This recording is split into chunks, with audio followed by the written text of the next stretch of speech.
Jamaah sekalian, para ummahat dan para aba rahimani wa rahimakumullah. Ya.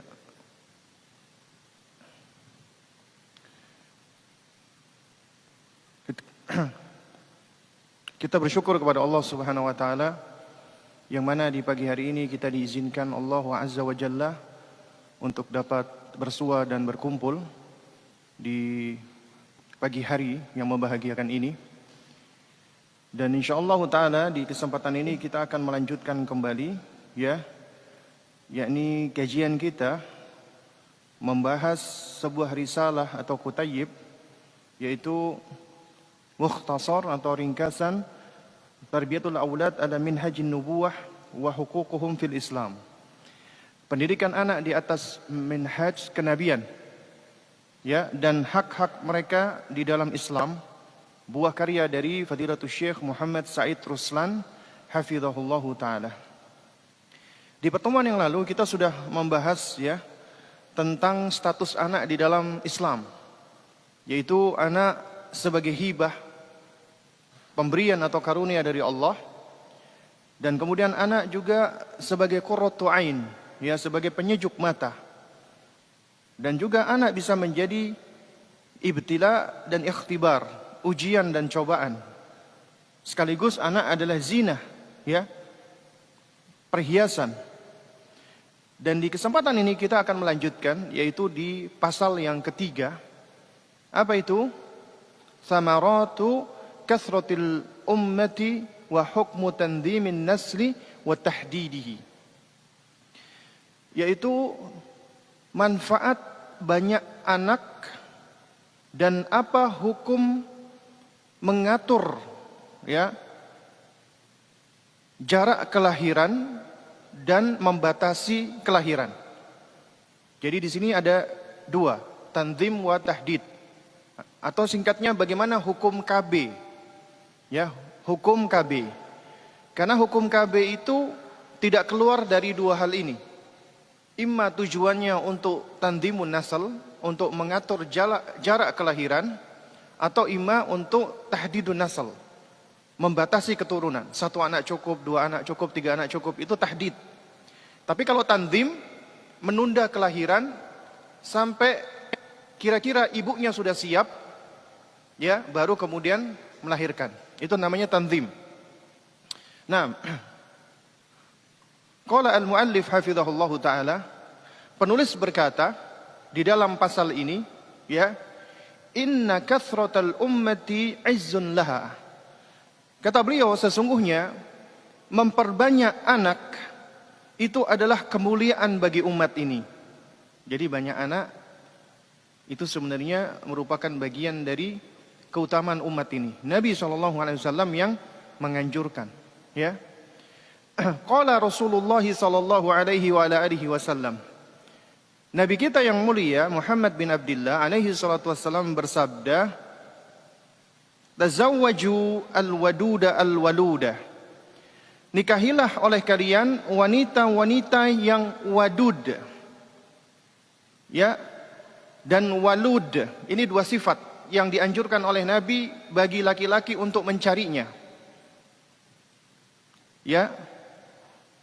Tapi ini bukan suatu hal yang wajib, karena tidak semua wanita memiliki sifat seperti ini. Al-wadud adalah wanita yang penyayang. Wanita yang penyayang. Al-walud, wanita yang subur. Wanita yang mudah memperoleh anak. Dari mana kita bisa tahu? Dilihat dari keturunannya biasanya. Kalau dia kakak adiknya banyak, kemudian dilihat dari kakek neneknya anaknya banyak, biasanya subur. Ini anjuran Nabi SAW sebagai bagian untuk memperbanyak umat ini.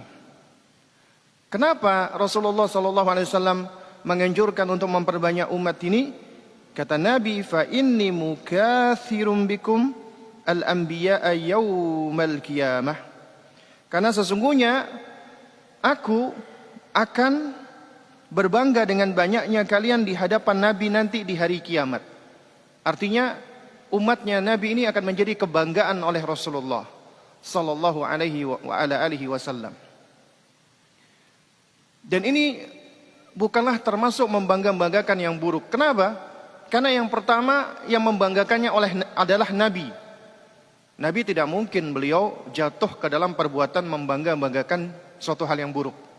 Yang kedua, Nabi SAW ingin berlomba-lomba dengan para nabi dan rasul yang lainnya di dalam kebaikan. Di antaranya berkaitan dengan banyaknya atau kuantitas umat beliau. Dan umat beliau memang umat yang paling banyak.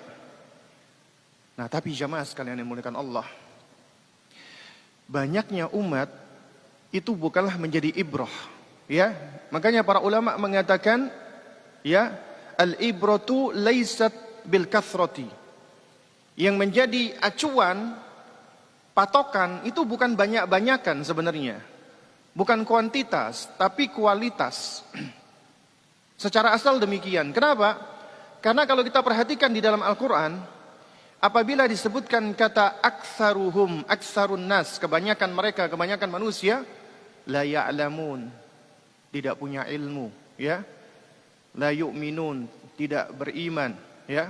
La yashkurun, tidak bersyukur. Kebanyakan Allah menyebutkan kebanyakan manusia itu dengan hal-hal negatif, ya. Tapi ketika Allah menyebutkan wa qalilun min ibadiyasy syakur, dan alangkah sedikitnya hamba-hambaku yang bersyukur, malah sedikit itu seringkali dipuji oleh Allah.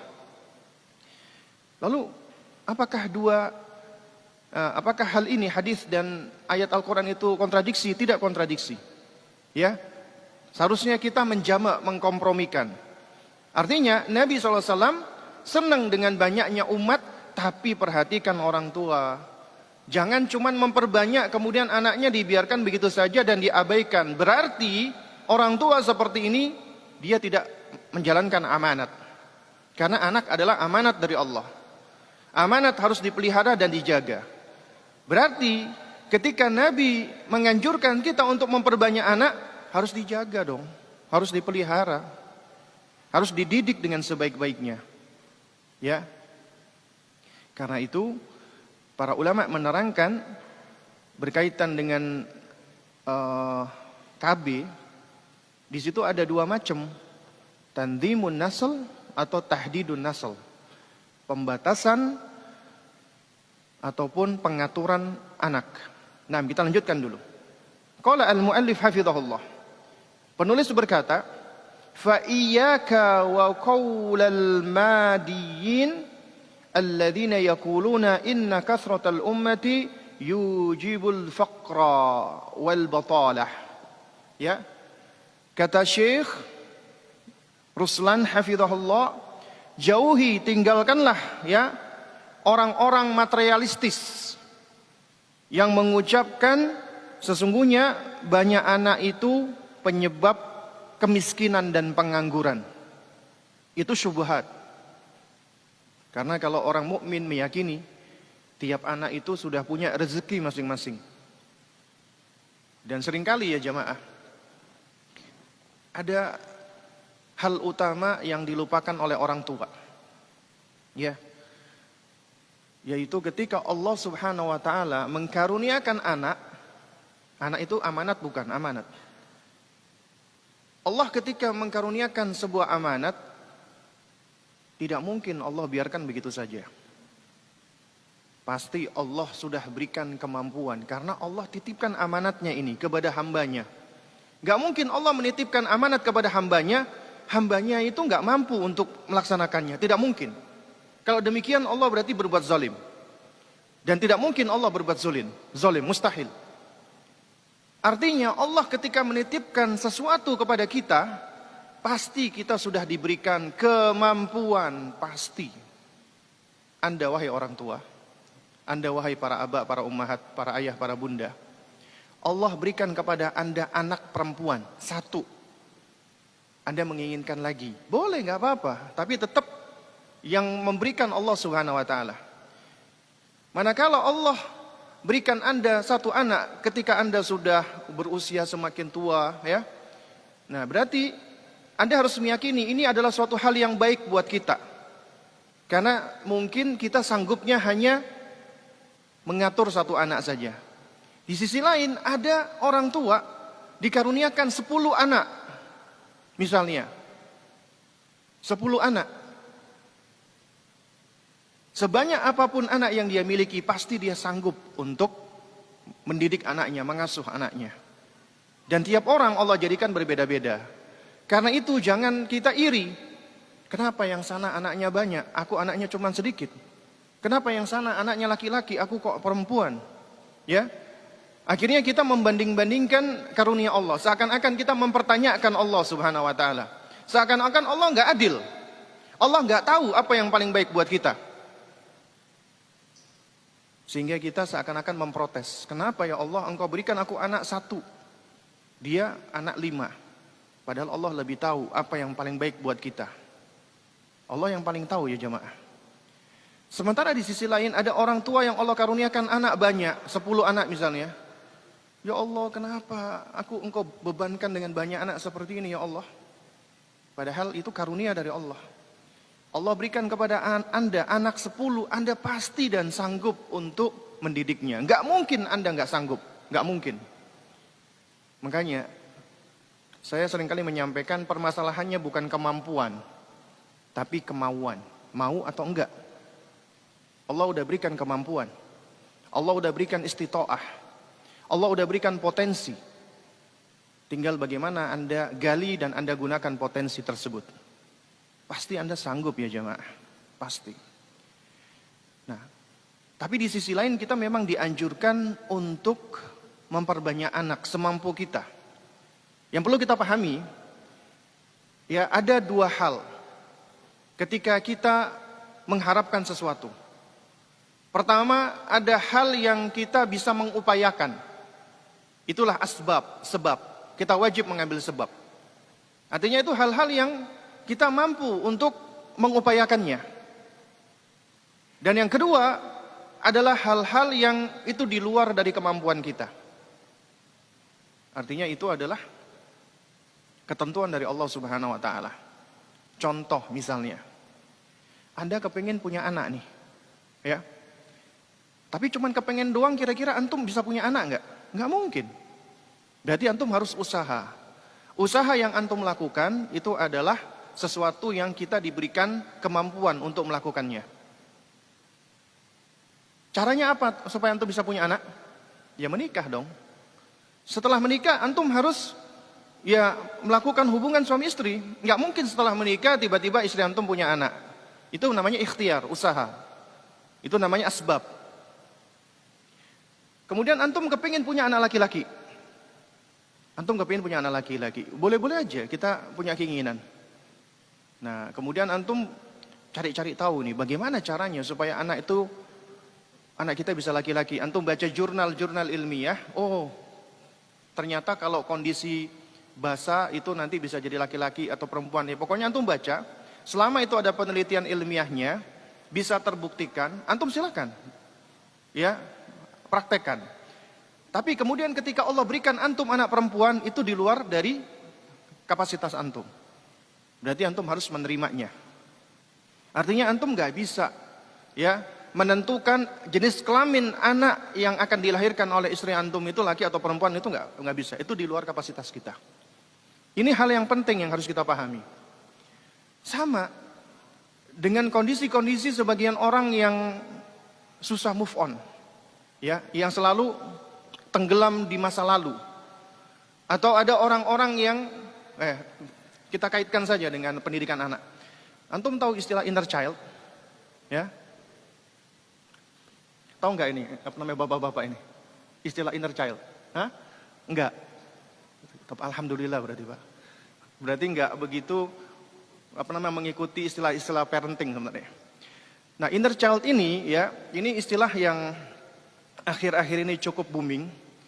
Inner child itu suatu pendapat yang menyatakan setiap kita masing-masing itu punya semacam sosok anak kecil yang berada di dalam diri kita. Ya, sosok anak kecil ini tuh akibat dari pola asuh orang tua kita sebelumnya. Nah, biasanya itu menimbulkan luka, namanya luka pengasuhan.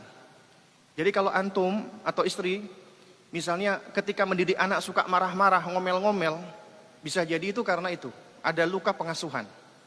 Orang tuanya dulu bersikap kasar, keras, akhirnya anaknya ketika menjadi orang tua akan melakukan hal yang sama. Nah, itu seringkali disebut dengan inner child. Ya. Dan ini jadi bahasan ini. Nah, banyak para ahli dan para pakar terutama dari psikologi itu membahas tentang bagaimana sih kita bisa mengobati inner child ini.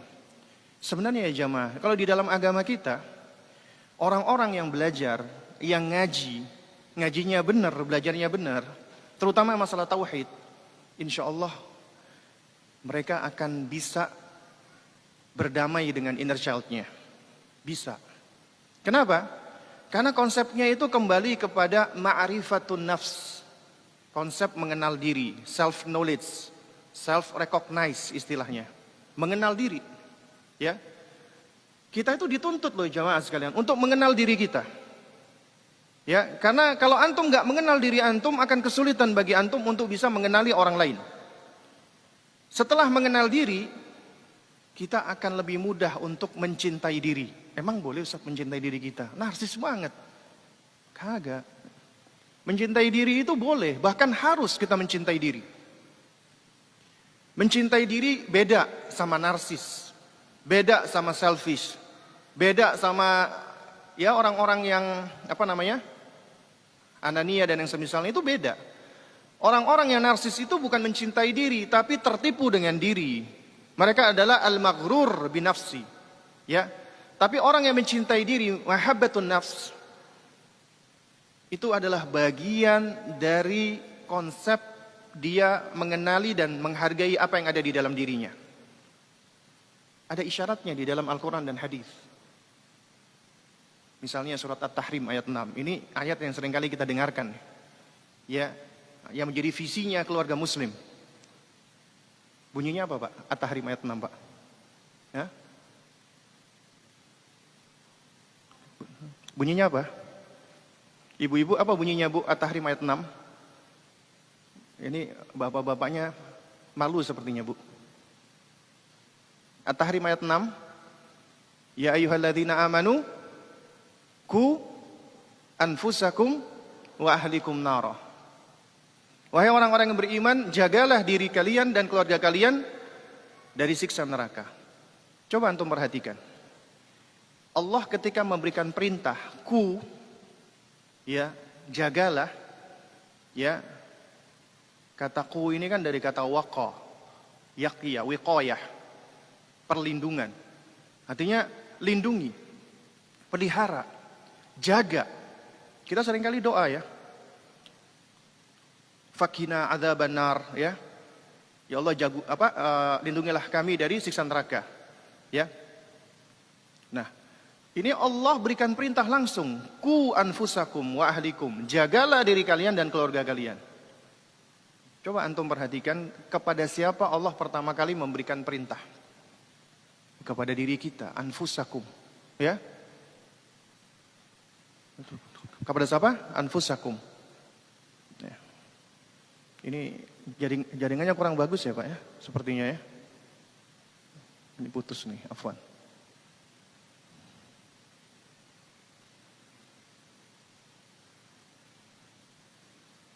Nah, jadi Allah perintahkan untuk menjaga diri kita. Ku anfusakum, jagalah diri kalian, wa ahlikum dan keluarga kalian, nara, dari neraka. Coba kita fokus ke frasa pertama, anfusakum. Jagalah diri kalian. Anfus itu kan jamak dari nafsun.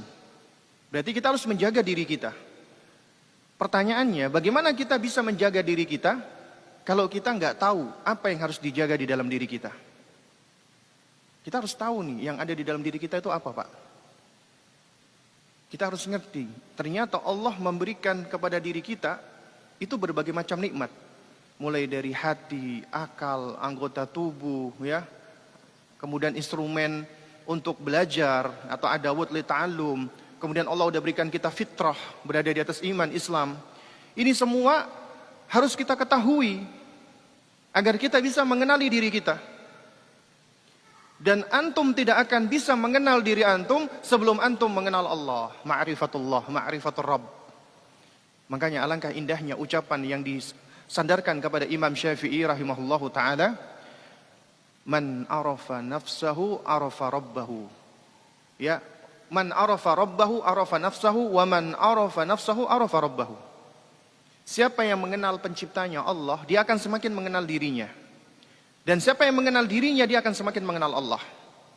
Artinya, siapa yang mengenal Allah, Rabbnya, penciptanya, maka dia akan semakin mengenal dirinya. Dia akan tahu, aku ini ada di dunia ini, diciptakan Allah, pasti ada tujuannya, ada misinya. Orang-orang Islam itu, Pak, alhamdulillah, kita diberikan Allah fitrah, berada di atas Islam, dan Allah jaga, Allah pelihara. Sehingga kita ini hidup itu punya tujuan, punya purpose, punya meaning, punya makna. Apa maknanya? Allah kasih tahu di dalam Al-Quran. Yang pertama, untuk mengenal Allah. Lita'lamu annallaha ala kulli syai'in qadir. Agar kalian mengenal Allah. Allah itu berkuasa atas segala sesuatu. Yang kedua, untuk beribadah kepada Allah. Wa ma khalaqtul jinna wal insa illa liya'budun. Untuk beribadah kepada Allah. Sehingga ketika kita tahu tujuan hidup kita nggak akan bingung. Kita nggak akan disorientasi. Kita akan fokus. Oh, ternyata saya punya tujuan hidup ini. Tujuan saya di muka bumi ini adalah untuk mengenal Allah kemudian beribadah kepadanya. Dan siapa yang mengenal Allah dan beribadah kepadanya, Allah Azza wa Jalla akan jadikan dia hamba-hambanya yang dekat dengannya. Dan Allah akan berikan ganjaran bagi dirinya dengan ganjaran yang seandainya ganjaran Allah itu dibandingkan dengan apa yang kita lakukan untuk Allah, ibadah kita itu nggak worth it, nggak ada apa-apanya dibandingkan karunia Allah. Ya, seandainya kita ini diberikan usia oleh Allah 1 juta tahun, kita gunakan 24 jam untuk beribadah kepada Allah, nggak akan bisa membalas kebaikan Allah, nggak akan bisa. Tapi itulah Rabb kita, Allah Maha Baik. Ya, dan Allah nggak butuh dengan ibadah kita, tapi kita yang butuh beribadah kepada Allah. Sehingga kita menjadi orang yang tahu tujuan kita. Dan ternyata untuk bisa menjalankan tujuan kita beribadah, Allah berikan kepada kita instrumennya. Coba antum perhatikan. Allah ketika ciptakan anak kita dari bayi, menurut antum udah langsung diberikan beban syariat enggak? Disuruh sholat, disuruh puasa? Hah? Enggak. Bahkan kondisinya baro'ah. Baro'ah itu artinya belum berdosa sama sekali. Sekiranya anak-anak kita itu yang masih belum balik, wafat meninggal dunia, wafatnya di atas fitrah, wafatnya di atas Islam. Ulama ahlu sunnah bersepakat, yadkhuluna al-jannah, mereka semua masuk surga. Anak-anak kecil yang wafat sebelum balik masuk surga, insya Allah. Nah, tapi kita seringkali ya melihat, merasa miris ya ketika ada orang anaknya masih kecil sakit. Ya memang manusiawi, sedih. Rasulullah juga sedih, anaknya Ibrahim meninggal dalam masih bayi, ya. Beliau menangis. Itu adalah rahmah, kasih sayang. Ya. Tapi tangisan bukan tangisan memprotes ketentuan Allah, tidak. Tangisan sebagai manusia, Allah berikan kita emosi, Allah berikan kita perasaan. Itu bagian kita harus mengenali, kita ini Allah berikan itu semua. Emosi dan perasaan. Dan manusiawi ketika kita itu sedih, kehilangan orang yang kita cintai. Anak kita ketika meninggal dunia atau sakit, kita sedih, manusiawi. Tapi orang-orang beriman meyakini di balik semua ketentuan Allah pasti mengandung kebaikan. Dan Rasulullah sudah berikan penghiburnya. Ya. Sebagaimana di dalam sebuah riwayat, ada seorang sahabat yang biasa bawa anaknya masih kecil di majelisnya Rasulullah. Selama beberapa waktu, ya, beliau tidak ketemu sama si sahabat sama anaknya ini. Ditanya oleh Nabi, di mana si fulan ini? Dijawab oleh sahabat, ya Rasulullah, beberapa hari yang lalu anaknya sakit dan meninggal dunia. Sakit dan meninggal dunia. Akhirnya Rasulullah ketemu dengan sahabat tadi. Sahabat itu sedih. Kemudian dihibur oleh Nabi SAW. Si anak ini yang meninggal tadi itu, dia itu nanti akan ya diinstruksikan menuju ke surga. Ketika di depan pintu surga, Dia berhenti. Lalu ditanya, kenapa engkau kok nggak masuk ke dalam surga? Padahal surga ini udah, Masya Allah, indahnya luar biasa nih. Ya, antum jangankan lihat surga nih, 70.000 jarak, ya, 70.000 tahun, itu aroma surga itu udah kecium. Harumnya luar biasa. Ini udah di depan pintu nih. Ya, dia berhenti. Nggak mau masuk dia. Dan kemudian dia mengatakan, aku tidak mau masuk sampai abi dan umiku masuk duluan. Ya jamaah sekalian, itu seringkali nikmat yang kita lupa. Kita seringkali tertipu dengan kenikmatan dan kesengsaraan dunia. Kita seringkali lupa loh. Allah berikan kita itu perasaan. Dengan perasaan itulah kita menjadi manusia. Tapi seringkali kita itu lupa. Perasaan dan emosi yang Allah berikan itu sebenarnya itu ada manfaatnya di dunia ini. Ketika Anda bahagia, bahagia itu ujian dari Allah. Nikmat dari Allah. Itu menyebabkan apakah kita dengan bahagia itu lalai lupa dari Allah, ataukah kita masih tetap mengingat Allah dan kita bersyukur kepada Allah dan kita bertahmid kepada Allah. Juga demikian ketika kita susah, kita sengsara. Apakah kita dengan kesengsaraan dan kesusahan kita di dunia ini kita mau bersabar? Ya? Ataukah kita malah marah dan murka atas keputusan Allah Subhanahu wa taala wal iyadu billah? Karena itu ya jamaah sekalian, Allah Subhanahu wa taala berikan kita rasa bahagia dan sengsara di dunia ini agar kita bisa merasakan. Karena kelak bagi ahlul jannah, penghuni surga, sudah tidak ada lagi kesengsaraan. Tidak ada lagi sedih. Enggak ada lagi. Yang dia rasakan adalah kebahagiaan. Ketika antum merasa bahagia saat ini, itu adalah sedikit nikmat di dunia ini yang Allah berikan. Nanti kelak itu akan menjadi nikmat yang abadi ketika kita semua dimasukkan ke dalam surga Allah. Demikian pula ketika antum merasakan kesengsaraan saat ini. Antum bersedih, antum kecewa. Itu semua adalah perasaan yang akan dirasakan oleh ahlun nar, penghuni neraka. Sehingga kita merasakan betapa tidak nyamannya kita merasa sengsara dan sedih. Dan itu semua akan Allah hilangkan bagi ahlul jannah. Dan Allah akan langgengkan, abadikan bagi ahlun nar waliyadzubillah. Agar menjadi pelajaran bagi kita ya jamaah. Kita hidup di dunia ini, kita nggak lepas dari yang namanya hari ini bahagia, besok kita sedih. Hari ini sulit, besok kita mudah. Itu adalah siklus kehidupan. Nggak bisa kita lepas darinya. Nggak bisa lepas. Tinggal bagaimana sekarang kita berupaya untuk bisa menempatkan diri kita menghadapi itu semua. Itulah bagian dari ma'rifatun nafs, mengenal diri. Orang-orang yang nggak mengenal dirinya, bapak-bapak, ibu-ibu, dia nggak tahu dirinya, ya, dia menjadi orang yang nggak tahu diri, ya kan?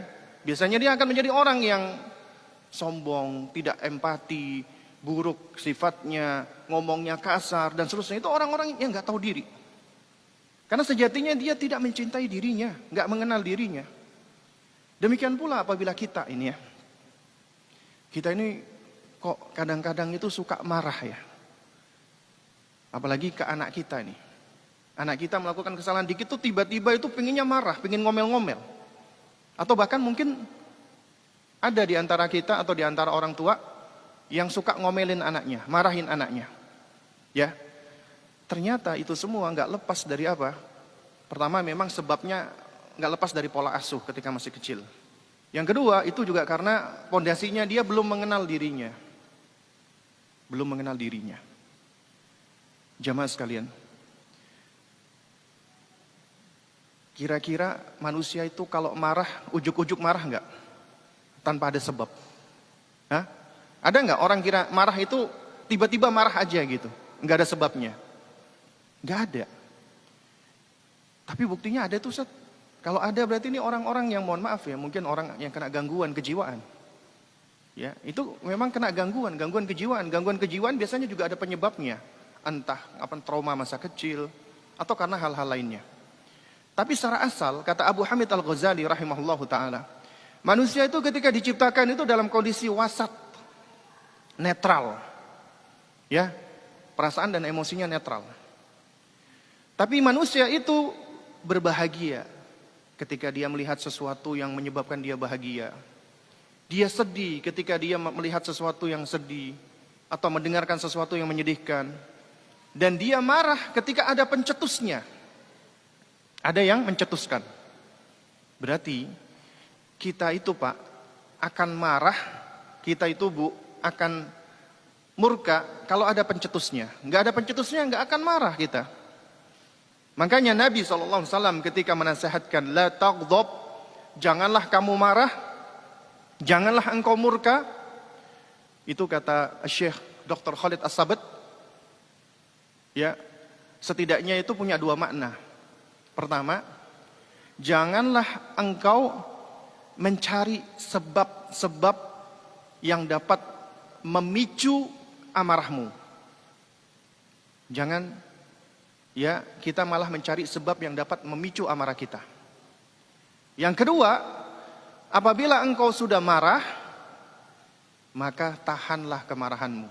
Dhabtun nafs. Ya. Dan itu adalah orang-orang yang dipuji oleh Allah. Ini ciri khasnya orang-orang muttaqin, ya.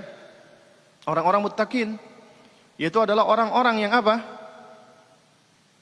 Kadhimina al-ghaidh, yang mampu menahan dirinya ketika dia tuh lagi, kata orang Jawa, muntap, emosinya udah memuncak, tapi dia mampu menahan dirinya. Dan Nabi sudah berikan cara-caranya. Dengan cara berta'awudz, a'udzubillahi minasyaitonirrajim. Dengan cara kita diem, nggak ngomong ketika marah. Kata Nabi SAW, idza ghadiba ahadukum falyaskut. Kalau salah seorang dari kalian itu marah, diem, jangan ngomong. Kemudian berubah posisi, kemudian wudu. Itu cara-cara yang udah dikasih tahu oleh Nabi. Jadi kesimpulannya adalah marah itu asalnya majbulah, sesuatu yang ada di dalam diri kita manusia. Dan itu tidak berdosa. Yang berdosa adalah bagaimana kita mewujudkan kemarahan. Dengan ucapan kita atau dengan perbuatan kita. Itu baru bisa berdosa. Ya. Dan seorang mukmin yang kuat adalah dia yang mampu menahan amarahnya tadi. Ya. Yang mampu untuk menahan emosinya dan amarahnya. Dan Anda nggak akan bisa mengendalikan emosi dan amarah kalau Anda nggak mengenali diri Anda. Dan ini harus dimulai dari anak-anak kita dari semenjak kecil ya jamaah. Ajarkan dia mengenali perasaan dan emosinya. Karena kalau kita sebagai orang tua mengenali perasaan kita, kita akan mudah berempati sama anak kita. Misalnya anak kita nih lagi lari-lari, jatuh nangis. Orang tua yang nggak empati, yang nggak tahu diri, mohon maaf ya. Rasain kamu, kapok kamu, udah dibilangin dari tadi, jangan lari-lari, rasain kamu. Ya. Kan itu orang tua yang memang nggak tahu diri, ya. Tapi kalau orang tua yang tahu diri, dia langsung empati. Ya Allah, anakku jatuh. Dia langsung beranjak, ya, langsung dia peluk atau dia dekati anaknya. Tapi juga ada orang tua yang terlalu berlebihan. Itu juga nggak baik. Aduh nak, kenapa nak jatuh ya nak? Oh, gara-gara apa nak? Tembok ya, temboknya nakal ya, itu juga nggak baik. Berarti mengajarkan suatu hal yang salah. Yang benar adalah apa?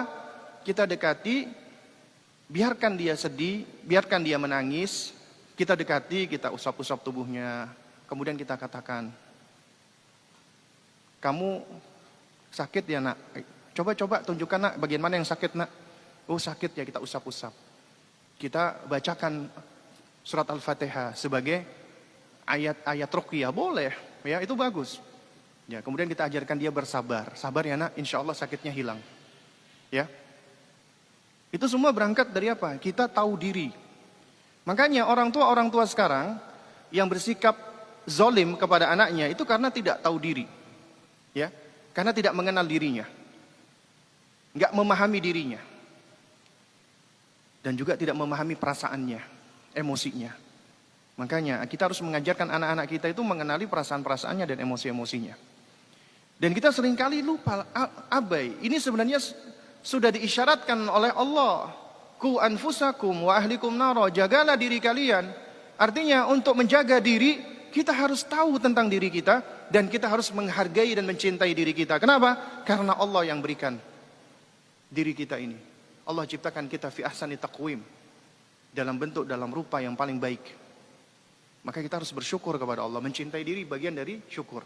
Dan orang yang mencintai diri, jamaah, bapak-bapak dan ibu-ibu sekalian, tidak akan ridho membiarkan dirinya berada di tempat-tempat yang hina, di tempat-tempat yang rendah, di tempat-tempat yang buruk.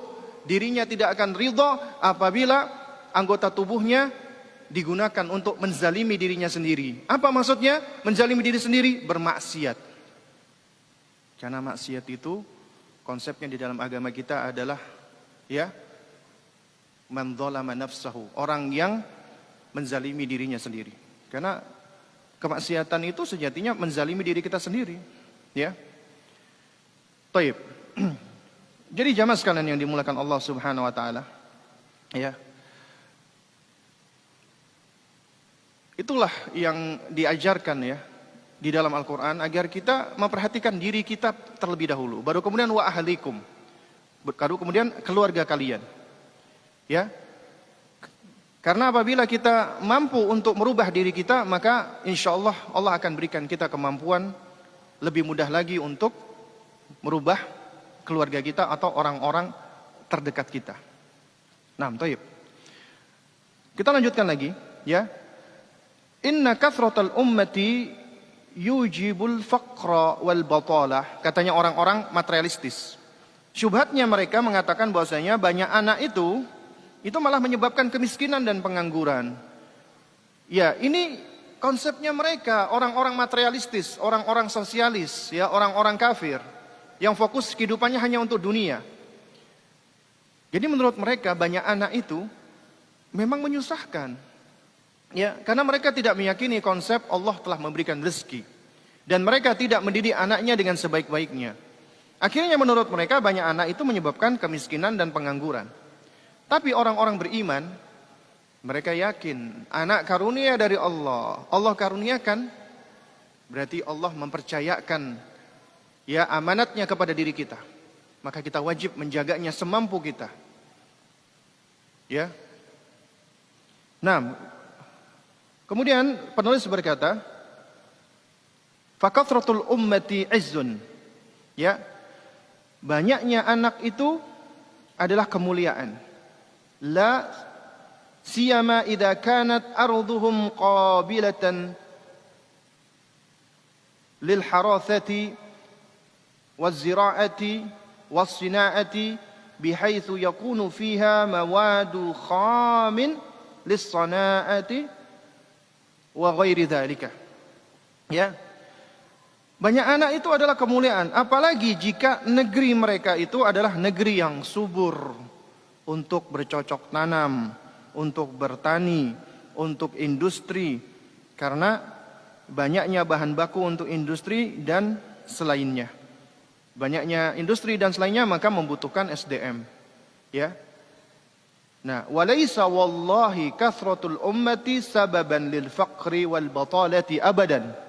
Kata Syekh Ruslan, demi Allah, ya, banyak anak itu bukanlah sebab kemiskinan dan bukan pula sebab pengangguran, sama sekali tidak. Qad yaqulu qailun, ana uhibbu an tabqa zaujati syabatan fala uhibbu an talida. Boleh jadi nih ada orang mengatakan ya, aku ingin istriku selalu seperti gadis, selalu menjadi gadis. Aku nggak kepengen dia melahirkan. Ya, ini syubhat nih.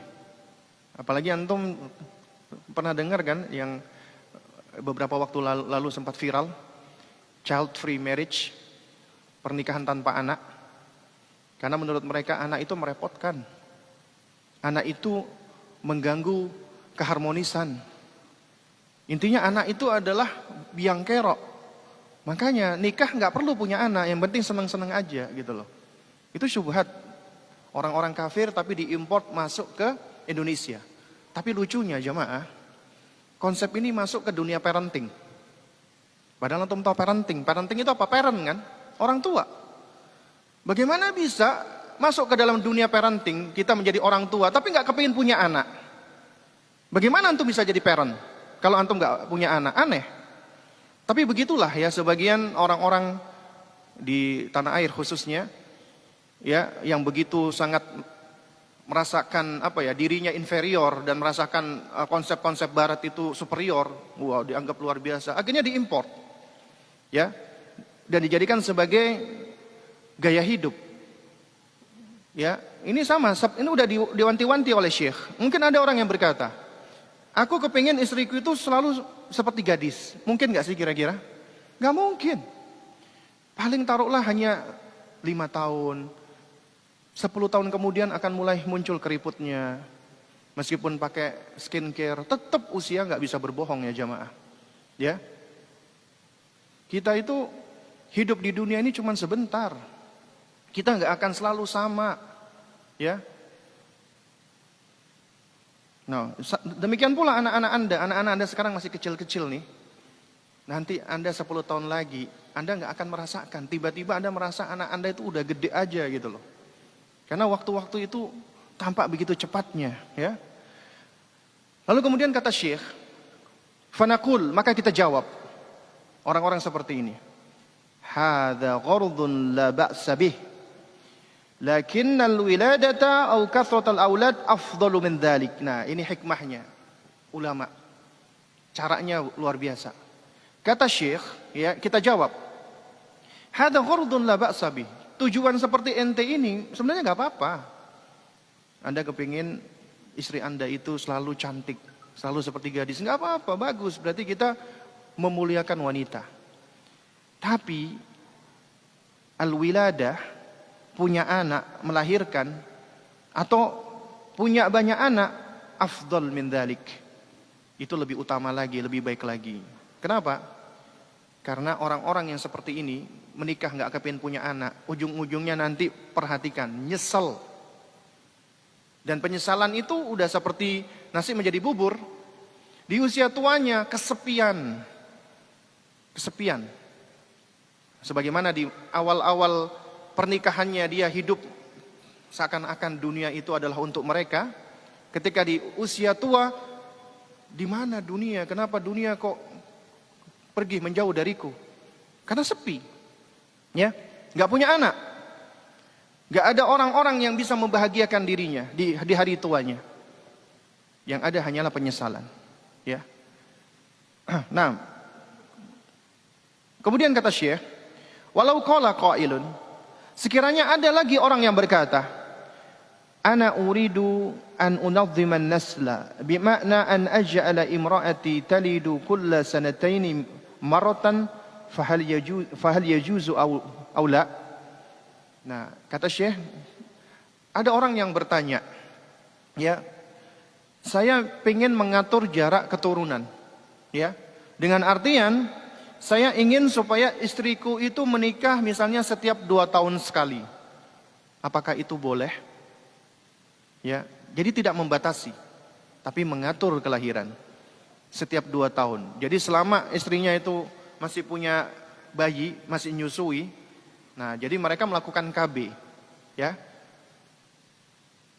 Maka jawaban Syekh adalah hadza la ba'sa bih. Ini enggak mengapa. Ini tidak apa-apa.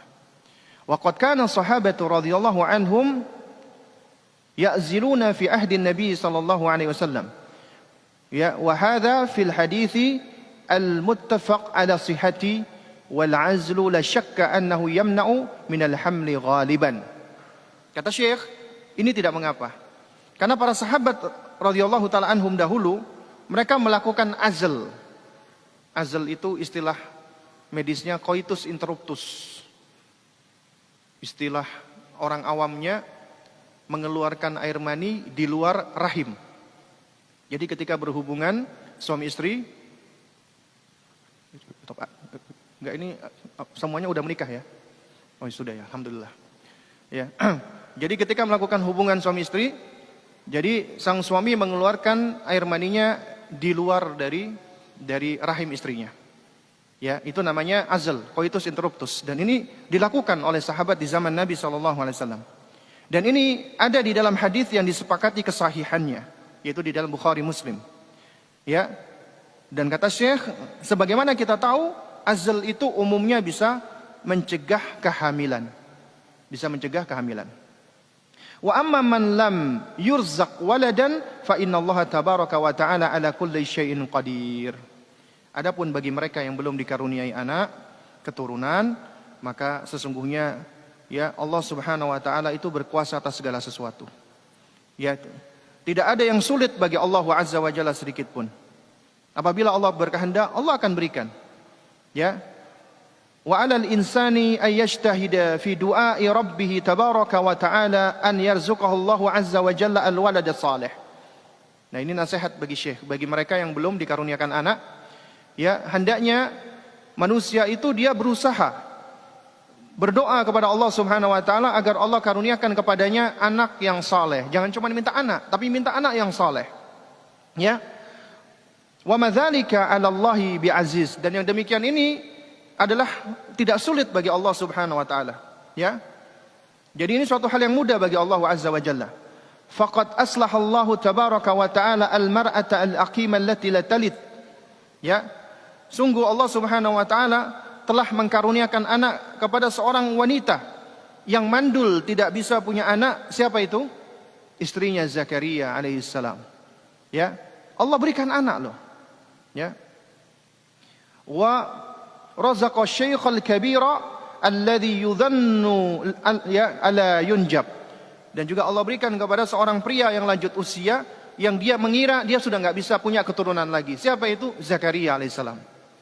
Ya, wa idza akhadha al-insanu bidzikri wad-du'a wa btahala ila Allah tabaraka wa ta'ala bi du'ai Zakaria alaihi salam wa aktsara min al-istighfar. Ya, apabila seseorang dia terus berzikir, terus berdoa, terus merendahkan dirinya di hadapan Allah Subhanahu wa taala dan berdoa dengan doanya Nabiullah Zakaria alaihi salam, dan juga dia memperbanyak istighfarnya sebagaimana di dalam firman Allah, faqultu astaghfiru rabbakum innahu kana ghaffara. Maka aku katakan kepada mereka, mohon ampunlah kepada Rabbmu, sesungguhnya dia adalah Maha Pengampun. Ya. Yursilis samaa'a 'alaikum midrara. Maka Allah akan mengirimkan karunia hujan kepadamu dengan lebat. Wa yumditkum, nah perhatikan, wa yumditkum bi amwalin wa baninah. Dan Allah Subhanahu wa taala akan karuniakan, akan memperbanyak harta bagi kalian, wa banin, dan anak-anak bagi kalian, wa yaj'al lakum jannatin wa yaj'al lakum anhara. Ya. Dan Allah akan mengadakan bagimu kebun-kebun dan mengadakan pula bagimu sungai-sungai. Jamaah sekalian, pernah suatu ketika, kalau saya tidak salah ingat ya, Imam Al-Hasan Al-Basri rahimahullahu taala didatangi oleh seorang pria yang sudah lama enggak punya anak, minta nasihat kepada Imam Al-Hasan Al-Basri. Ya Syekh, nasihati kami ya Syekh, kami udah menikah tapi Allah belum karuniakan anak. Apa nasihat Imam Al-Hasan Al-Basri? Istighfarlah kamu, perbanyak istighfar. Kemudian datang lagi seseorang, minta nasihat kepada Imam Al-Hasan Al-Basri. Ya Syekh, wilayah kami tandus, kering, tidak turun hujan ya Syekh. Maka berikanlah nasihat bagi kami, istighfarlah. Kemudian datang lagi orang, ya, dia juga sama minta nasihat kepada Al-Imam Al-Hasan Al-Basri rahimahullahu ta'ala. Ya Syekh, kami dalam masa paceklik, sulit sekali, harta-harta kami sudah habis. Maka berikanlah nasihat bagi kami ya Syekh, istighfar. Kemudian muridnya bertanya, ya, wahai guru kami, kenapa engkau berikan nasihat semuanya istighfar? Kok semuanya istighfar? Enggak punya anak istighfar, enggak punya harta istighfar, enggak hujan istighfar. Kemudian Al-Imam Al-Hasan Al-Basri, beliau bacakan ayat ini. Ya.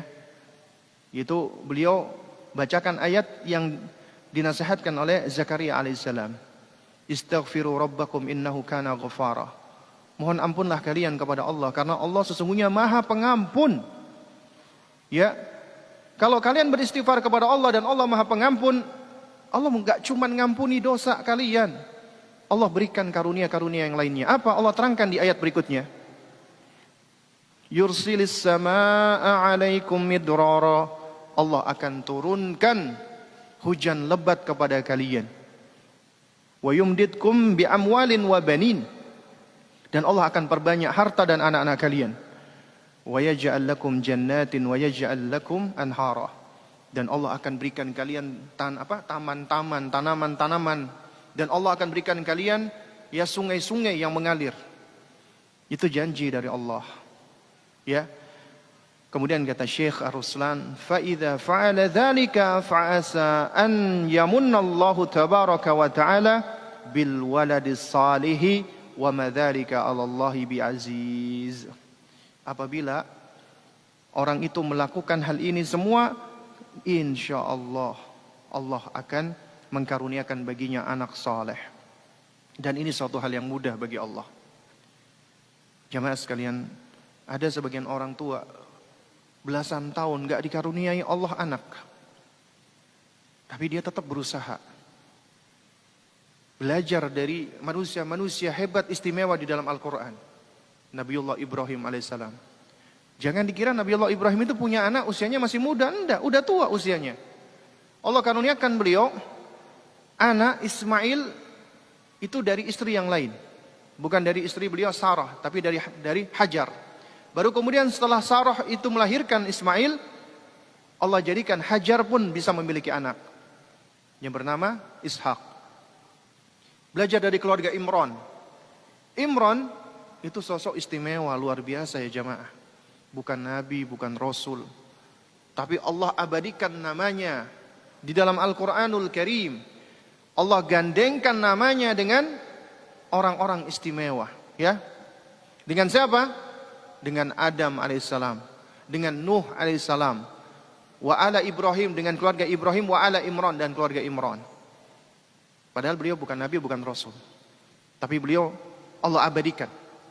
Karena ternyata beliau adalah bapaknya wanita satu-satunya yang disebutkan namanya di dalam Al-Quran, Maryam, yang dikatakan oleh Nabi salah satu Sayyidatun Nisa'i Ahlil Jannah, pembesarnya wanita-wanita ahli surga. Dan kakeknya Nabi yang mulia, Nabi Isa alaihissalam. Dan beliau disebutkan oleh para ulama, udah usia tua bersama istrinya, disebutkan namanya Hana, belum punya anak, dan mereka kepingin punya anak. Sehingga akhirnya ibunya Maryam yang bernama Hana, istrinya Imran, beliau bernazar kepada Allah, berdoa, ya, senantiasa meminta kepada Allah. Akhirnya Allah berikan anak. Beliau hamil. Akhirnya beliau nazarkan, inni nazartu ma fi batni muharrara. Aku nazarkan anak yang ada di dalam perutku ini sebagai muharrar, hamba Allah yang akan senantiasa beribadah kepada Allah di mihrab-mihrab. Ya. Tapi Imran sebelum putrinya lahir meninggal dunia. Nah, tapi menariknya Allah tidak menyebutkan nama istrinya Imran, tapi disebut Imra'ata Imran. Seakan-akan Allah tidak ingin melupakan namanya Imran. Kata para ulama, apa faidahnya? Faidahnya adalah kita bisa mengambil pelajaran dari ayat-ayat Al-Quran berkaitan dengan pendidikan. Itu nggak lepas dari peran ayah, dari peran suami. Karena sejatinya kebaikan Hanah di dalam mendidik anaknya itu nggak lepas dari peran Imran. Meskipun Imran sudah meninggal dunia, Allah tetap sebutkan namanya. Allah tidak lupakan namanya. Ya. Lalu kemudian kita lihat besarnya Imran. Siapa? Zakaria alaihissalam. Yang akhirnya beliau membesarkan Maryam. Ya. Udah usia tua, belum punya anak, istrinya mandul. Tapi beliau tidak berputus asa. Ketika beliau mengunjungi mihrabnya Maryam, ketika itu Maryam sudah menghabiskan waktu di mihrab beribadah, beliau takjub. Setiap kali berkunjung, ya, kullama dakhala, ya, setiap kali Zakaria itu masuk menemui Maryam, beliau mendapati ada sesuatu yang istimewa. Kata para ulama, di musim panas ada buah-buahan musim dingin. Di musim dingin ada buah-buahan musim panas. Zakaria bertanya, dari mana engkau dapatkan ini ya Maryam? Maryam mengatakan, ini adalah karunia dari Allah. Ya, ini adalah pemberian dari Allah. Akhirnya terbetik di dalam diri Zakaria alaihissalam. Kalau Allah mampu memberikan ini kepada Maryam, Allah hadirkan karunia yang istimewa. Di musim panas ada buah-buahan musim dingin, di musim dingin ada buah-buahan musim panas. Maka tentunya bagi Allah mudah baginya untuk memberikan aku anak. Kemudian Allah abadikan. Hunalika da'a Zakaria rabbahu. Disitulah di mihrabnya Maryam, Zakaria berdoa menyeru Allah Rabbnya. Ya. Beliau meminta kepada Allah Subhanahu wa taala. Ya. Beliau meminta apa? Ya. Ya Rabbku, karuniakanlah aku ya dzurriatan thayyibatan. Anak keturunan yang baik dari sisi Engkau. Karena sesungguhnya Engkau adalah Sami'ud Du'a, Engkau adalah Maha mendengarkan doa. Maka Allah kabulkan permintaannya Zakaria. Jadi nasihat bagi para orang tua yang Allah belum karuniakan anak ya adalah jangan berputus asa. Karena Allah berikan kepada kita kemampuan untuk berusaha. Meskipun hasilnya di tangan Allah. Dan Allah hanya melihat usaha kita, Allah nggak melihat hasil. Dalam segala hal, Allah nggak pernah lihat hasil. Tapi lihat usaha kita. Antum mendidik anak nih. Itu di luar dari kewenangan kita. Nggak mampu kita menjadikan anak kita soleh. Nggak bisa. Yang bisa menjadikan anak kita soleh, Allah. Kesolehan itu, Allah yang berikan. Tapi kita bisa mendidik mereka. Tapi kita bisa mengajari mereka. Kita bisa mengasuh mereka dengan sebaik-baiknya. Dan itulah yang akan dihisap oleh Allah. Sejauh mana kita mendidik mereka. Bahkan ini pula yang diajarkan oleh Allah di dalam Al-Quran.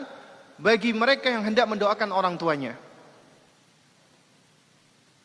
Warhamhuma kama rabbayani shaghira. Wahai Rabbku, sayangilah kedua ibu bapakku. Sebagaimana mereka mendidik aku sewaktu aku masih kecil. Coba Anda perhatikan. Allah ketika menyebutkan doa ini, Allah tidak mengatakan, tidak mengajarkan doanya dibaca, ya, bukan dikatakan, ya Allah, sayangilah kedua orang tuaku sebagaimana keduanya menyayangi aku sewaktu aku masih kecil. Enggak. Tapi sebagaimana mereka mendidik aku sewaktu aku masih kecil. Kama rabbayani shaghira. Maknanya, sejauh mana dan sebesar apa Anda mendidik anak-anak Anda itu ketika mereka berdoa, Rabbighfirli ya wali walidayya warhamhuma kama rabbayani shaghira, maka sejauh itu pula balasan kasih sayang Allah kepada orang tuanya. Karenanya enggak sama bapak-bapak, ibu-ibu. Orang tua yang abai dengan anaknya, kemudian anaknya berdoa, warhamhuma kama rabbayani shaghira. Sementara ini orang tuanya ini nggak begitu taruh perhatian terhadap pendidikan. Tapi ternyata Allah berikan hidayah kepada anaknya. Anaknya tetap baik mendoakan orang tuanya. Dapat kebaikan orang tuanya. Tapi tentunya tidak sebagaimana orang tua yang berjibaku, berlelah-lelah tapi lillah karena Allah. Mendidik anaknya dengan sebaik-baiknya, kemudian anaknya berdoa. Maka tentunya balasan Allah lebih banyak bagi orang tua yang bersungguh-sungguh di dalam mendidik anaknya. Nah, jamaah sekalian, ya mungkin itu yang bisa kita bahas pada kesempatan kita ini. Insyaallah di pertemuan berikutnya kita baru masuk ke hukukul atfali fil Islam, hak-hak anak di dalam Islam. Ya. Baru kemudian kita masuk ke langkah-langkah untuk menunaikan ada hak-haknya anak yang harus kita tunaikan. Ya. Dan ini penting bagi kita dalam rangka untuk menjalankan amanat kita, ya. Amanat dari Allah Subhanahu wa taala. Baik, masih ada waktu, mungkin ada pertanyaan. Untuk ibu-ibu mungkin bisa dituliskan di kertas. Nanti bisa minta bantuan. Oh baik.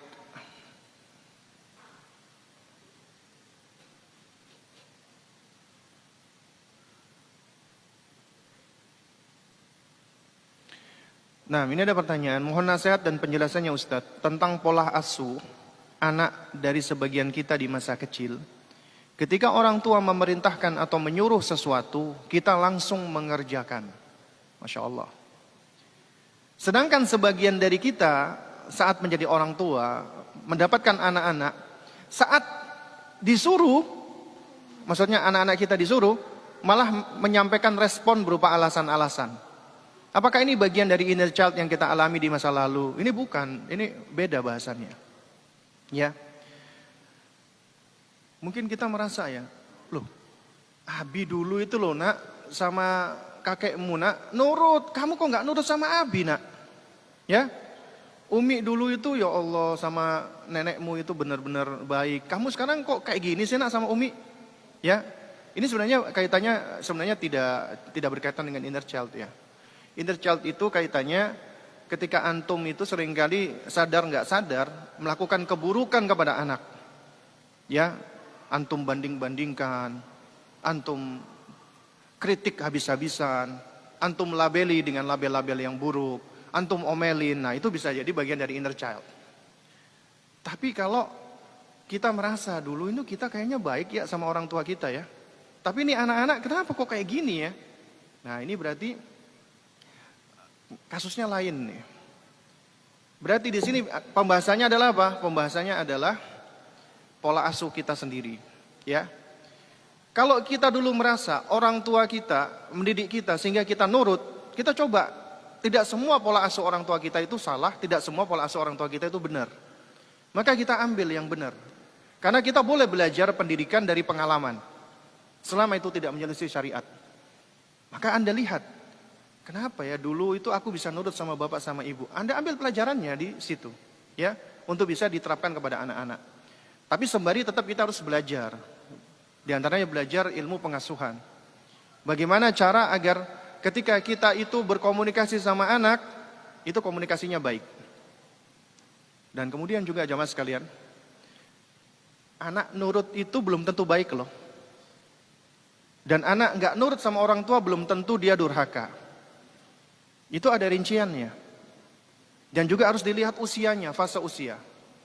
Ada nih orang tua, saya pernah tapi udah cukup lama, beberapa tahun yang lalu ya. Ustadz, nasihati kami Ustadz, anak kami itu dableknya luar biasa Ustadz. Nggak mau nurut Ustadz, ngeyelan. Orang tuanya ngomong dibantah terus Ustadz. Kami capek Ustadz, anak kami ini kami khawatir jadi anak durhaka. Ketika ditanya, ibu anaknya usianya berapa? 4 tahun Ustadz. La haula wala quwata illa billah. Masih 4 tahun bu. Akhirnya kami nasihatkan ketika itu supaya, karena kan nggak bisa jawab panjang ya, untuk mengikuti kajian-kajian berkaitan dengan mendidik anak usia dini. Karena kita sebagai orang tua harus tahu nih fase-fasenya. Di antara kata Syekh Dr. Ahmad Nasir At-Toyar, anak usia di bawah 7 tahun, tufulah, itu adalah punya sifat al-inad. Al-inad itu artinya ngeyel. Itu normal ya jemaah. Ya, jangan dianggap ini bibit-bibit kedurhakaan ini. Bukan. Ya. Inad itu sifat-sifat normal pada anak. Kenapa? Karena dia sedang mengenali dirinya, mengenali kemauannya, mengenali emosinya, mengenali perasaannya, dan kemudian dia belajar merespon dengan apa yang ada di sekelilingnya. Dan mereka masih dalam kondisi egosentris. Egosentris itu berarti dia menganggap semua yang ada di dunia ini adalah untuk dirinya. Dan itu suatu hal yang alami sebenarnya. Ya, bagian dari perkembangan anak-anak. Karena itu kalau ada anak inad, ya kita harus bersabar menghadapinya. Tidak malah dilabeli anak nakal, anak enggak. Anak nakal itu ya jamaah, untuk anak usia dini itu enggak ada. Ya, ini perlu disampaikan. Label anak nakal, anak bandel, anak kurang ajar, di usia dini itu enggak ada.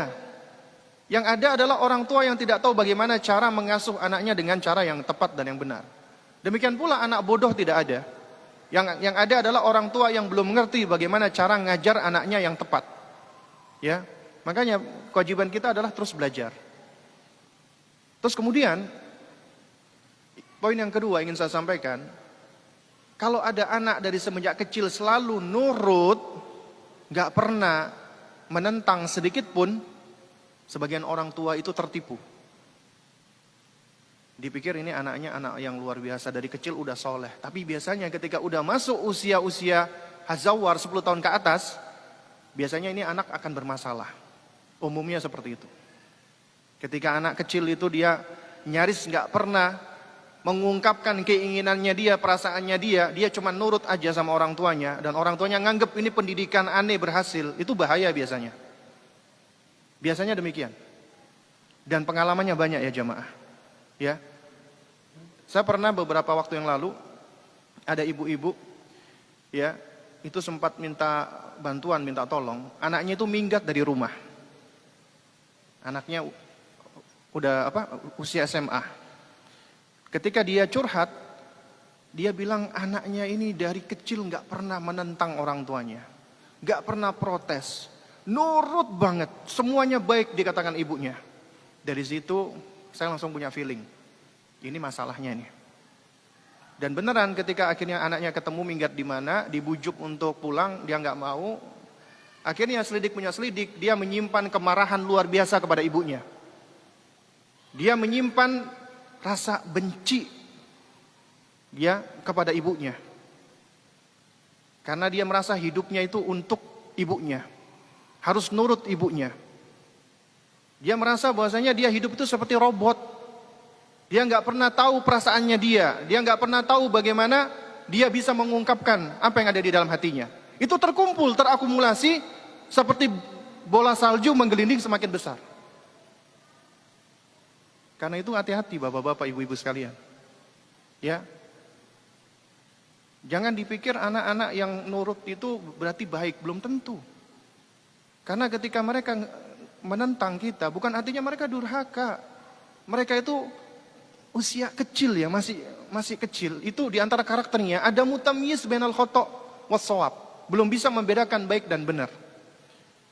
Sehingga ketika mereka melakukan sesuatu hal yang menurut kita buruk, itu karena mereka belum tahu tugas kita untuk mengarahkan gitu loh. Ya, untuk kita arahkan.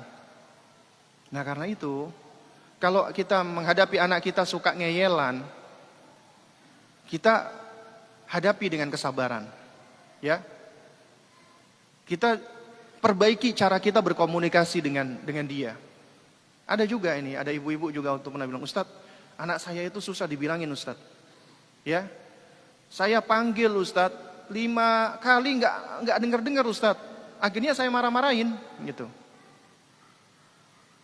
Nah, ternyata selidik punya selidik, anaknya lagi main, ibunya di dapur manggil. Sekali nggak dengar, 2 kali nggak dengar. Akhirnya keluar marah-marah anaknya. Padahal seharusnya jangan langsung disalahkan anaknya. Anak itu ketika lagi fokus bermain dan lain sebagainya, dia sedang fun, enjoy. Anda panggil itu merusak enjoy-nya dia.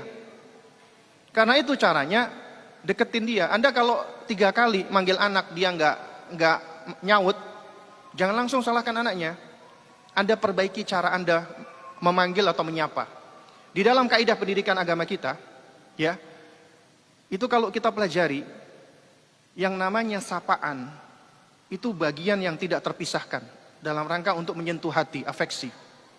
Coba antum melihat di dalam Al-Quran, bagaimana orang-orang soleh, para nabi dan para rasul, termasuk Luqman alaihissalam, ketika memberikan nasihat kepada anaknya, itu nggak langsung disampaikan, la tusyrik billah inna syirka la dzulmun adzim. Enggak.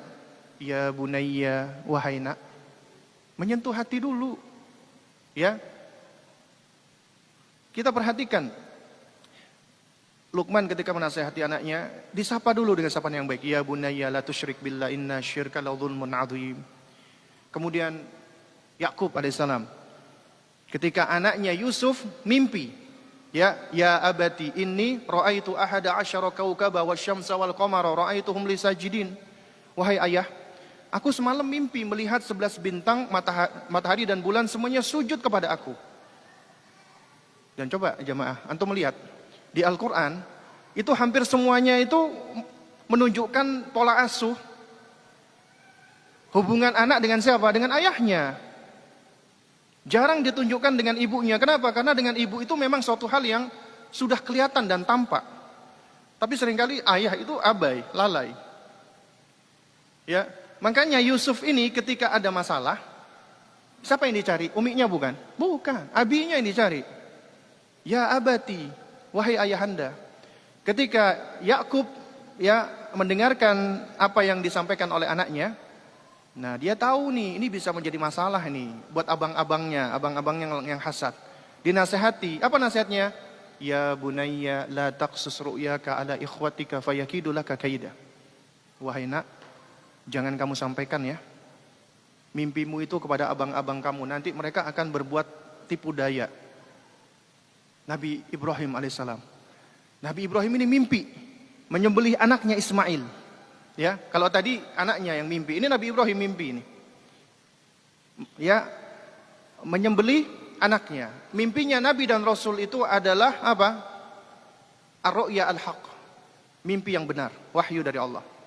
Mimpi, ujian dari Allah, menyembelih Ismail, putranya yang beliau sayangi. Tapi coba perhatikan, Anda kalau ada masalah, apalagi dengan anak-anak, kira-kira Anda akan ngobrol pertama kali dengan siapa? Istri. Mi, aku kemarin mimpi gini, Mi, ya kan? Tapi Nabi Ibrahim alaihissalam langsung ke anaknya. Ini menunjukkan hubungan yang luar biasa ayah dengan anaknya. Ya, ya bunayya, inni ara fil manami, ya, adbahuka. Wahai nak, Abi semalam mimpi, Abi itu menyembelih kamu, nak. Fanzur madza tara. Coba bagaimana apa pendapat kamu, nak? Ini perhatikan nih. Luar biasanya seorang Nabi Ibrahim. Bukan, nak, Abi semalam mimpi, kamu habis sembelih, ayo sekarang. Langsung disembelih, enggak. Ya. Atau kamu harus nurut, enggak. Fanzur madza tara. Ya, coba, nak, bagaimana pandangan kamu, nak? Bagaimana pendapat kamu? Ditanya pendapatnya. Padahal itu wahyu dari Allah dalam berupa mimpi. Ya. Kemudian apa jawaban Ismail? Ya abati if'al ma tu'mar. Kerjakan apa yang diperintahkan Allah. Satajiduni insyaallah minas sabirin. Engkau akan dapati aku termasuk orang-orang yang sabar insyaallah, Abi. Luar biasa ya jamaah. Ya. Jadi kita perlu untuk terus belajar. Dan antum ketika hadir di majelis-majelis ilmu, antum ngaji akidah, ngaji kitabut tauhid, ngaji al-usulul thalatha, antum ngaji fikih misalnya, antum ngaji tentang ya manhaj atau apapun yang antum pelajari, itu sejatinya antum sudah belajar ilmu pengasuhan. Belajar ilmu parenting Islam. Kenapa? Karena ketika antum ngaji, antum ingin memperbaiki diri antum, kemudian antum ingin memperbaiki keluarga antum dengan ilmu yang antum pelajari. Bukannya malah ngaji malah semakin jahat semakin buruk sama keluarga. Di hadapan ikhwan-ikhwan, ahlan wa sahlan, masyaallah bekhair, sama istri dibilangin dari tadi, lambat kamu itu, Mi. Nah, seperti itu. Banyak enggak? Banyak. Ya. Pernah di bulan Ramadan beberapa tahun yang lalu, ana sama istri sama anak sempat keluar di salah satu rumah makan. Nah, itu kira-kira ada berapa kursi itu, ada satu keluarga. Ada seorang ayah jenggotan, pakai jubah ngaji, istrinya pakai niqab. Allah, dari awal sampai akhir itu istrinya diomel-omelin. Ya. Istrinya diomel-omelin di hadapan orang-orang. Ya. Kefada itu. Ini adalah di antara hal-hal yang dapat merusak muruah, ya. Padahal seharusnya seorang mukmin itu harus lebih baik kepada istri dan anak-anaknya, bukan malah semakin jahat, bukan malah semakin buruk, ya. Nah,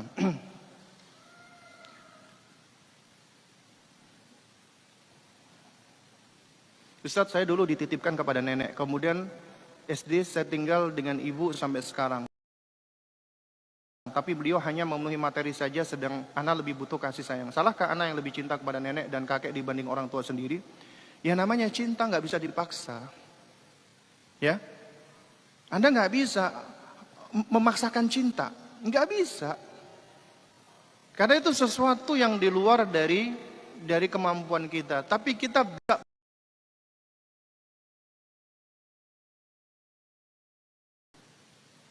seburuk-buruknya orang tua kita,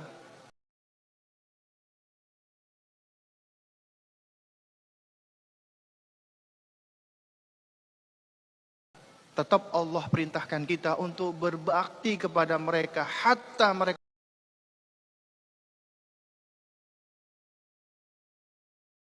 itu memaksa, bukan cuma nyuruh.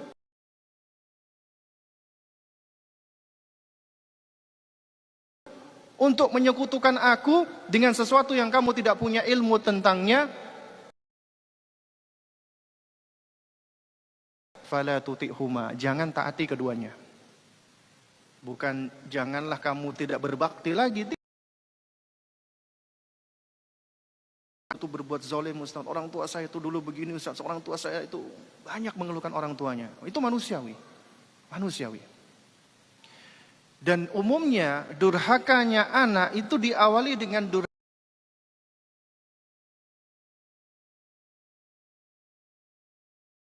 durhakanya orang tua. Ya. Umumnya. Ini sebagaimana ucapan Sayyidina Umar, ya, waqad aqaqtahu qabla an yu'aqqaka. Engkau telah mendurhakai, diberikan hidayah oleh Allah. Kita diberikan taufik loh oleh Allah Subhanahu wa taala.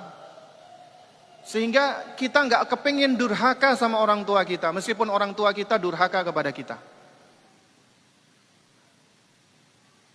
Dan akhirnya kita diuji oleh Allah. Kita lebih mendahulukan mana? Mendahulukan kemarahan kita, kejengkelan kita, sakit hati kita, ataukah kita lebih mengedepankan perintah Allah dan Rasulnya untuk berbuat bakti kepada orang tua seburuk apapun mereka? Mana yang lebih kita dahulukan? Ujian dari Allah. Mungkin untuk sebagian besar orang, ya udahlah orang tua kayak gitu nggak perlu dibaik-baikin, biarin aja, salahnya sendiri ya. Tapi kita enggak. Kita ini adalah orang-orang mukmin yang belajar, yang berusaha untuk senantiasa mengikuti Al-Quran dan Sunnah. Ya, sehingga dengan kita mengikuti Al-Quran dan Sunnah, kita harus lebih dahulukan perintah Allah dan Rasulnya daripada kita mendahulukan ego-ego kita. Nah, jadi nasihat saya adalah ketika Anda lebih dekat sama nenek Anda, lebih sayang sama nenek Anda, itu manusiawi, enggak berdosa, asalkan Anda tetap berbuat baik kepada ibu. Bahkan ada pula loh, anak itu lebih sayang sama babysitternya, sama ART-nya. Kenapa? Semenjak kecil dititipkan kepada babysitternya, sampai gede lebih sayang kepada babysitternya. Ya, bahkan sampai ada, ya, akhirnya abinya menikahi babysitternya, karena ibunya sibuk. Ya, dan ketika abinya menikahi, anaknya mendukung.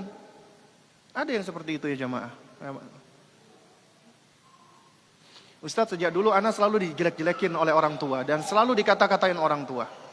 Karena demikian saya selalu merasa rendah diri, merasa selalu kurang atau sering takut jadi melakukan kesalahan setiap melakukan sesuatu. Apa yang harus anak lakukan Ustadz? Yang harus dilakukan adalah at-tasaluh ma'an nafsi.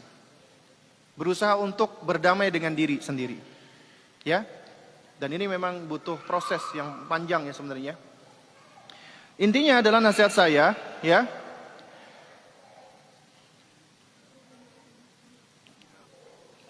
Kembali kepada itu tadi ya. Kita kembali kepada konsep yang tadi ya. Apa namanya? Ya, baik.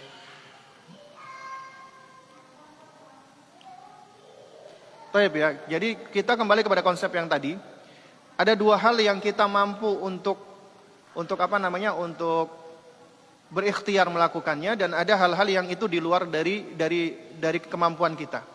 Nah, saya untuk sang penanya, ya, orang tua Anda yang ngata-ngatain Anda, jelek-jelekin Anda, dan itu sudah lewat dari dulu sampai sekarang, itu sesuatu yang sudah di luar dari kapasitas kita. Kita sudah nggak bisa merubah itu semua.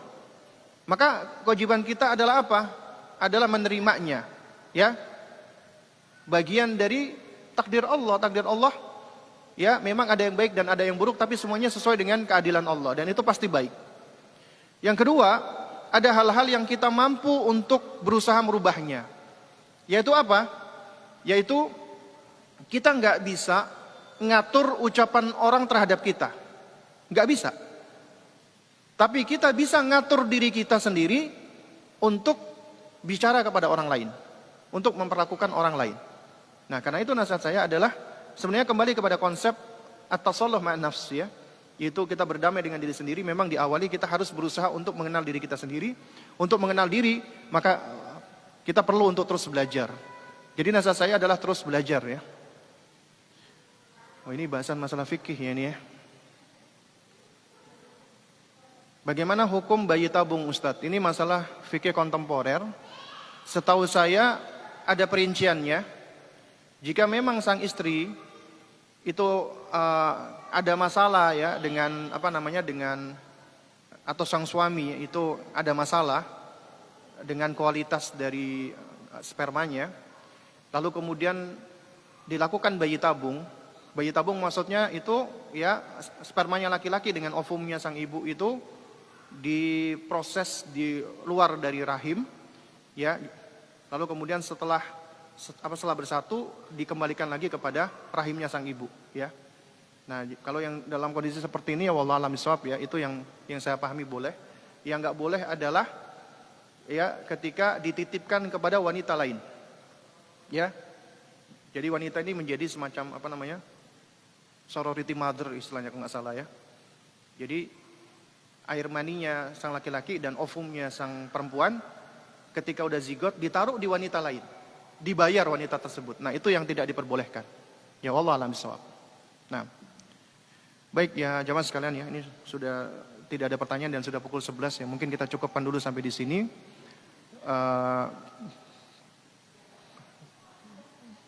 Mudah-mudahan yang sedikit ini bisa memberikan manfaatnya, dan jika ada hal-hal yang tidak berkenan, ya mohon jangan dimasukkan ke dalam hati, yang hak datangnya dari Allah.